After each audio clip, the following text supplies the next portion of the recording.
Listen to me. What you're about to hear may be too big for you to carry, and what you will realize today will be too large for you to grab, because I'm not here to speak my own words. I'm not here to speak beautifully crafted metaphorical personifications that would eventually be an irony. I'm here to talk of my Father, my God, my Lord. I'm here to speak Glory, glory. It is funny how the alphabet from A to Z can find enough letters to spell out His glory, but I bet it's because my Alpha is also the Omega. He ended what He started, and He began what He finished. Don't be surprised when I say that if I were to say all about this God, I will never finish. And the moment I am finished, through this I have not even started, because my God is better than alpha, beta in mathematics. And even though God is 3-letter words, you can never round God's figures up. He has taken away every 4-figure table of failure, and has set before us a table in the presence of enemies where they fear us.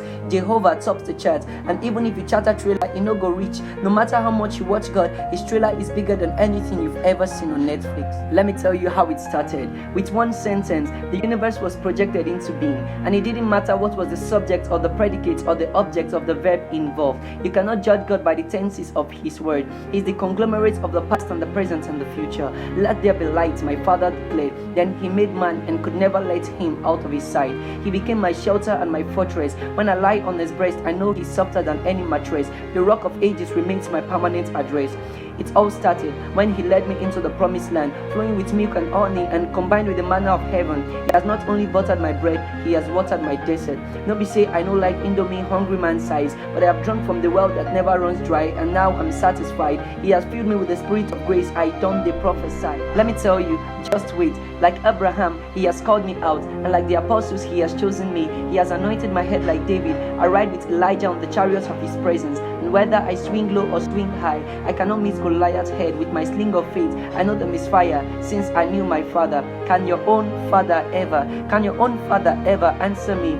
Except your Father is my Father. Come, let me teach you how to pray. Our Father who art in heaven, yet forever with me, sitting at the right hand side of the Father in heaven, yet forever beside me. I am with you always for the words of my Creator. So I know the fear any wind. Holy Spirit, no be your mate, and you shall receive power. Many heroes in the Bible had power. Some had in the locks of their hairs, some had in the mantles they received, some had in the rod they handled, but the power I received sits inside of me. Everywhere it overflows. He has anointed me with oil. My cup is running over. My tongue is filled with the Spirit's fire.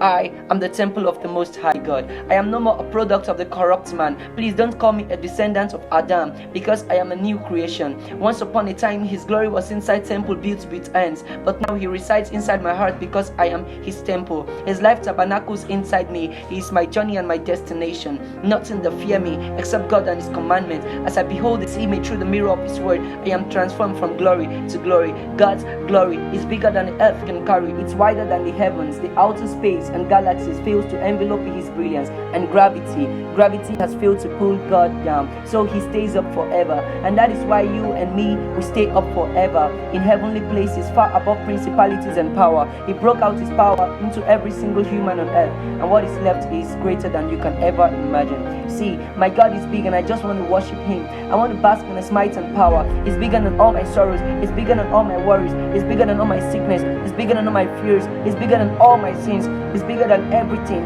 and it is called glory, the infinite bigness of my God. So always fear that name, because nothing but His glory can write your story from start to finish.